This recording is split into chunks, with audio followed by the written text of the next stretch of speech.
So how worried are you that the hedge fund community is sneaking into your world? They've got a list of short stocks. They can sort of put out a few things, try to pump it up for a quick trade here or there. Well, first of all, thank you so much for having me back on the show. More than happy to represent the Ape Nation here.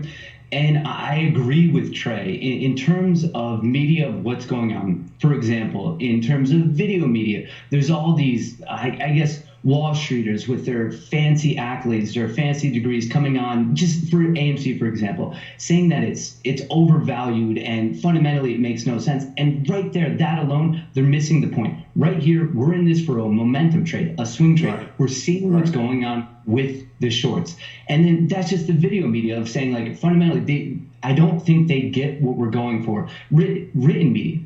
Today alone, I read an article that was AMC insiders sell $4 million worth of stock. I get it. That's a big number. It's a huge number. But when you look into it, that's 100,000 shares, and the stock now trades over 300 million a day. It's below a drop in the bucket. And then in my realm, more of social media, between YouTube, Twitter, Reddit, there's all these faceless accounts with the exact same message. So across all these different forms of media, I very much believe that there's like a coordinated campaign kind of working against us.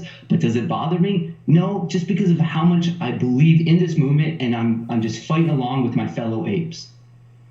Okay, and on that side, I know they're trying to talk it down, but also just sneaking in there with a, you take a list of shorts and you see a name that's 30% short, maybe you can get a spark. But I know that the community is looking out for that. I do want to ask about SEC Chair Gary Gensler. He made a lot of comments yesterday hinting at some form of regulation. Some think he may curb excessive shorting, certainly payment for order flow. The establishment, though, is taking a different read, saying, oh, no, they're going to stop the, the sharing of information, somehow figure out a way to regulate what people say on message boards and things like that. What are your thoughts? Yeah, so for the people in that latter group, if you ask me, doesn't that sound dangerous? Stopping the sharing of ideas? To me, it's almost an argument of, like, potentially in the realm of against free speech. I mean, very seriously, what is the difference between a Wall Streeter publicly sharing their idea and a regular person like me just like posting it socially? Like, I just don't get it. I don't understand the obsession with, like, don't forget, we're just dumb money. Instead of the obsession on us, why not, I don't know, attempt to look at things such as payment for order flow? Why not try to even the playing field and one set of rules for dark pools, for retail wholesalers? I just extreme transparency with brokers, with prime brokers. In a general level, I don't get the obsession with us. Why not take a look into the potentially illegal or maybe just nefarious actions of the cronyism on Wall Street? That seems like a much bigger fish to fry than us.